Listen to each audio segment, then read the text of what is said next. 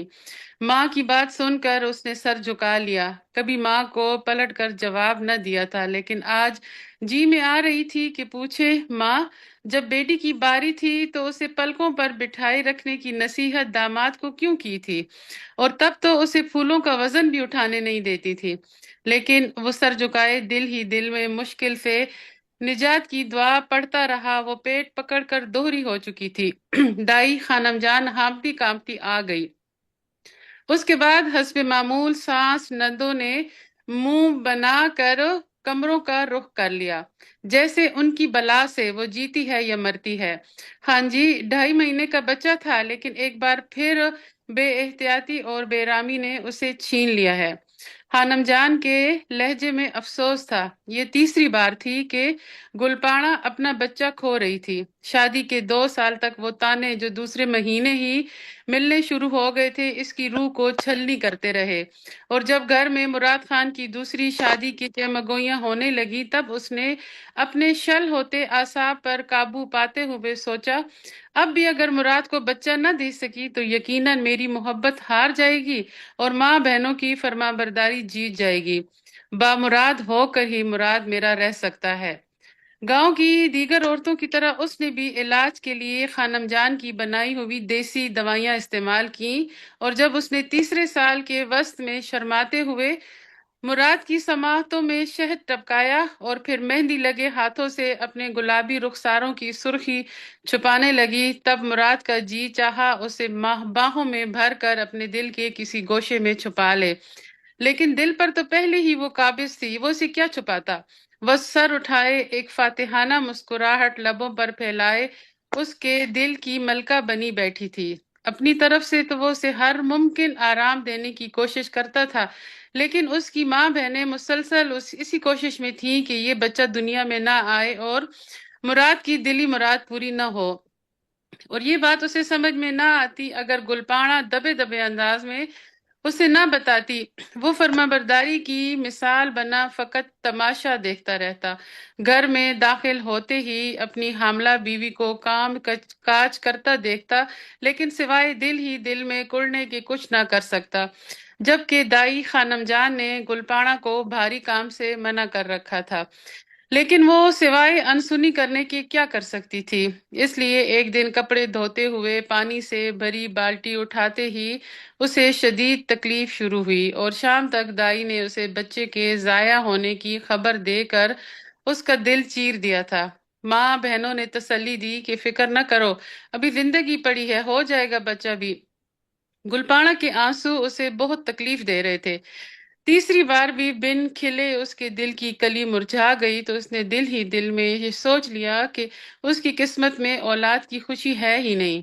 بہنوں کی شادیوں کی جلدی سے بھی اسے کوئی فائدہ نہ ہوا، کیونکہ اب وہ شوہر اور بچوں کے ساتھ کئی کئی دن رہنے آ جاتی تھی، اور ماں بیٹیوں کے ساتھ دامادوں کی خاطر مدارت بھی بہو سے کرواتی تھی۔ ساری جوانی انہی مسائل سے نبٹتے ہوئے گزر گئی۔